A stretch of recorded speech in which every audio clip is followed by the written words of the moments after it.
Welcome to the Light Reading Podcast. This is the podcast that talks about the people, finance, and technology powering tomorrow's communications networks. I'm Phil Harvey. I am working on 2.5 hours of sleep and 4 cups of coffee, and we are at Mobile World Congress 2019. Is that what year? Okay, 2019. I'm joined by Ray Maistre, Editor-in-Chief of Light Reading. Hello, Ray. Hey Phil, yeah, it is definitely 2019. It's definitely Mobile World Congress. I've had 24 hours sleep and I've got 12 cups of coffee in me at the moment, so I'm way ahead of you on practically everything.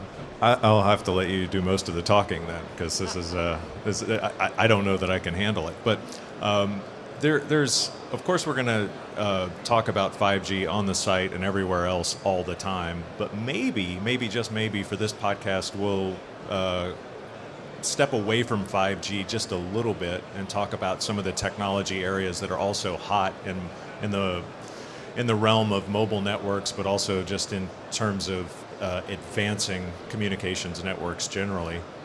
Yeah, I mean, I think still when people are at this show are talking about 5G, they are still mainly talking about the radio access network and the developments there. And obviously there's been new smartphones that have been announced at this show. But in the broader scheme of things, for 5G to happen, as we've discussed on Light Reading before now, needs a lot more pieces of the 5G puzzle to come together. And that's where, the transport networks, edge computing, the analytics and AI capabilities, all of those things, they're really very closely associated with the whole 5G vision. And it's good at this event to be seeing that there's quite a lot of that going on, but not necessarily carrying that 5G marketing badge, right. Which probably makes a lot of sense and might be a little bit confusing. Yeah, they're all are interdependent at some point, and that's where I think that you can't really start talking about one and completely avoid talking about the other. But one of the more interesting things I am seeing is the industrial application of, we'll call it edge computing, and it'll use 5G, but it could use 4G as well, depending on the application. But the general advancement of what looks to be, manufacturing and manufacturing automation, we seem to be on the verge of a really big breakthrough there. One of the things on the show floor, you see a lot of robot arms and robotic. I've heard that there's a robotic barista in Hall 4 on the KT stand. I've only heard of this so far, but I understand that there is a remote-controlled robotic barista making coffee for people on the KT stand. That's where I'm going after this to find out if the IoT vision is really coming to my hometown. Right. That's an advancement of a slightly different sort, but it still hits all those same themes, which is they're taking the computing power, the sort of the thinking out of the manufacturing floor device, the robot, the robotic arm. They're making those machines simpler. They're putting the computing in the edge, so it's nearby, and then those devices are suddenly more interchangeable, and then they add mobility to that too, and suddenly they're not just interchangeable, they're less expensive, and they're way more flexible, so they can configure factory floors and manufacturing scenarios in many more different ways than they could when they were bolted to the floor and wired with fiber. And I think that's going to unleash a bit of creativity in terms of how we manufacture goods and how different items are built. When we do that, I think the thing that's kind of exciting is it may drive the price of certain things down, or it may allow for things to be built here that haven't been built, here in the past. So there's and built here, I'm not talking about Spain, but it could be built anywhere. Saying U.S. manufacturing in particular, because let's face it, it's on its ass right now. So anyway, that was one thing where it was sort of like you couldn't avoid talking about 5G because 5G is necessary for some of those scenarios, but a lot of them just were simply taking advantage of localized cloud computing or edge computing near enough to a device where they could simplify simplify a device that usually had a lot of processing power built inside of it. What else have you seen besides baristas out on the show floor? I have seen quite a few baristas, and obviously I'm going to go and check out the robotic one in Hall 4. But I think to follow on what you were talking about there, in terms of edge computing, that's part of the distributed cloud. And while that is still evolving and becoming part of the operator strategies, there's definitely a move, and it's one of the things I've noticed this year at the show. There's a lot more companies talking about how they are working with the public cloud companies who are also getting into that distributed cloud and moving closer to the edge.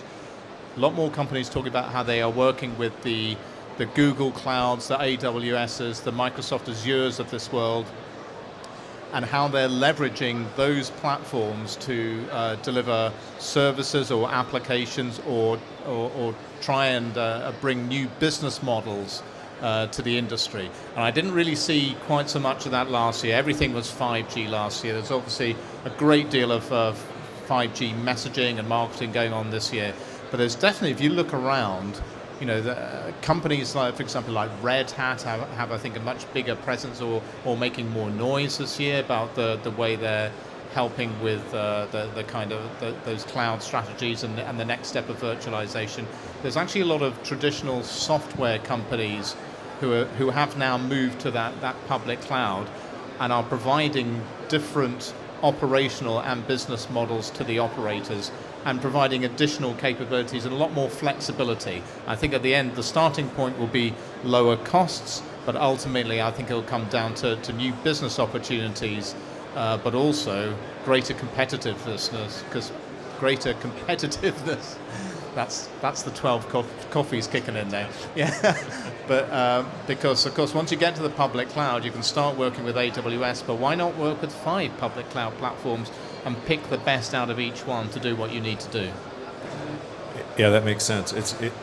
What I like about the direction that's going in is, well, it does challenge the traditional telecom operators because they have to figure out how to play in some of these new business models. And what I mean by that in general is I was talking to PricewaterhouseCoopers, PwC, yesterday, and they've done a fair amount of research about telco business models and how they're evolving.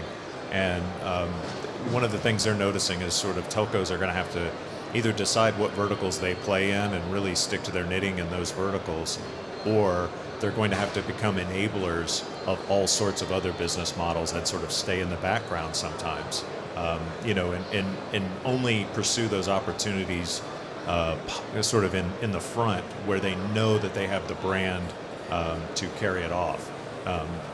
Some of the things you were just talking about where the software companies and cloud companies are delivering services in different industries.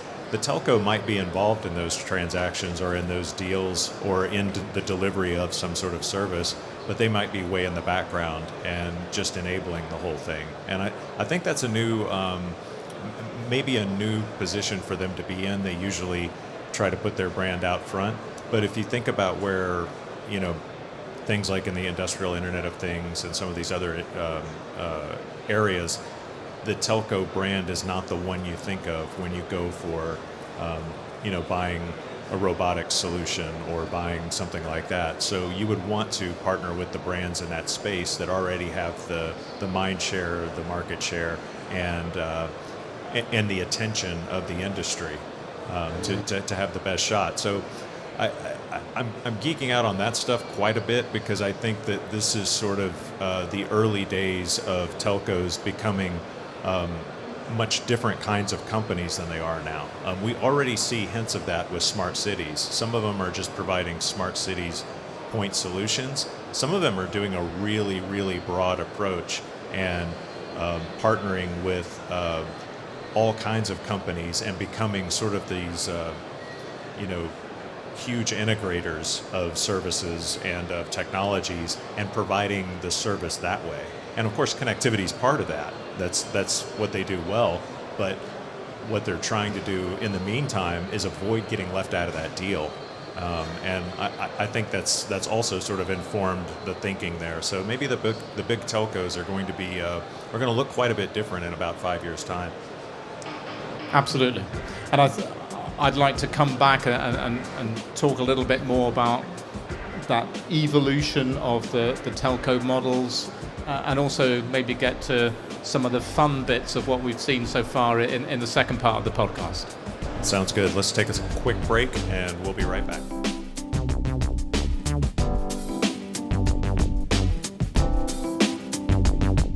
Okay, we're back on the Light Reading Podcast. I'm Phil Harvey, joined by Ray Maistre.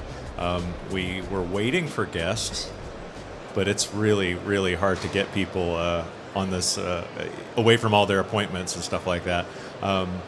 So this time, let's talk about, for this segment, let's get into some of the fun stuff we're seeing on the show, or some of the silliness, but we also, I guess, at first want to get back into telco business models a bit. What's going on there? Yeah, so I think everybody's been talking for a long time now about how the network operators need to find new revenue streams and new ways of doing business. We're certainly seeing evidence of that. People have been talking for a little while already about how Orange, for example, a couple of years ago, it bought a bank. So it is now in the banking business, and it's building up that side of its business. And we'll see how that plays out, but obviously it's diversified, but taking payments and helping to provide financial services is obviously something that a lot of operators already do, especially in a lot of the developing markets. But also I think, here at the show, Telefonica held a media presentation, and a lot of media turned up, and I think they were really disappointed not to hear about 5G, because what they heard about was the development of Telefonica's customer care strategy, which is maybe not particularly sexy, but they've been developing this new customer care strategy using artificial intelligence, but actually properly using artificial intelligence to develop models and not only develop bots, but actually figure out the trends they have from their customer data, and getting a lot better at that. Now that's taken some time. It's not an overnight thing, but they've now reached the point where they're going to use the same platform that they've used to develop smart customer service bots, and to learn more and dig deeper into their customer data. And they're now developing smart home services where it's not just Telefonica developing those services, but they're opening up the APIs to bring in third parties to be bringing their applications and services into that as well. And I think this is where all these companies need to go. No one company can do it by themselves. You need to be a platform, and the Amazons of this world have shown that is the way forward. You have to be a platform where other people can play a part, and I think slowly but surely the telcos are getting that. Yeah, it does seem so, and that's another example of what does the telco become in a couple of years when they really embrace these other areas that they have the connections and the infrastructure already set up. I mean, being a bank is a natural extension of a telco's capabilities and their connection to consumers, especially, and their reach with mobile networks. There's a lot of banking type services they could provide fairly easily. I mean, easily from where I'm sitting. But a lot of engineers just fainted. Relatively easily compared to building entirely new networks, I guess. So let's get into a little bit about some of the silliness at the show. I mean, one of the things about a show this big is you get 100 some odd thousand people in one place, and surely we're going to have people inconvenienced. We're going to have people running into one another because everybody passing in the hall now seems to be trying to film what's going on while they're walking. it's provided one of the more challenging walks because not only are they looking down at their phone like normal, just checking their schedule, but they're actually trying to compose while they're walking. And on the people movers, it's particularly scary. That central runway is like collision central, isn't it? It's like people bouncing off each other left, right, and centre. Yeah, it's usually carrying a cup of cold coffee, so that's there's a lot of stainage.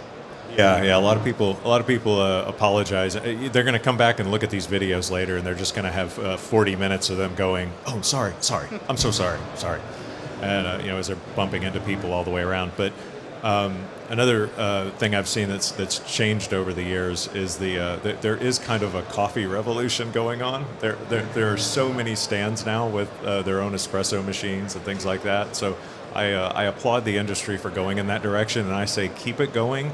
And the only way to stand out is to completely outdo your competition here. So study up and get some good coffee, and everybody, next year let's have twice as many stands with coffee on them.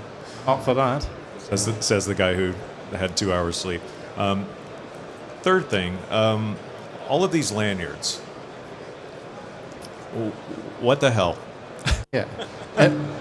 Everywhere you go, people are so glad to see you as long as you're prepared to swap out the lanyard holder, because we've also got physical badges in 2019. Nothing's virtualized there, but I mean this is I've only been here a day and a half. The thing that I always like about the show badge is it's larger and heavier than a passport or anything you would normally carry around your neck or in your wallet. It has branding on every square inch of it. At some point, we're just going to go straight to sandwich boards, and we're going to be walking around with sandwich boards, and sponsors will be running up with chalk and changing the logo every 5 minutes. As long as it comes with a ham-on sandwich, I don't care. I'm up. Right. So those are a couple of the things. I guess to round out our discussion of what we've seen on the show floor, what are we not seeing on the show floor? Is there anything you were looking forward to talking about or getting into that just doesn't seem to be here in great amount? For me personally, that I usually see lots of content companies that I want to talk to, companies that are trying to develop content for specific devices or specific medium.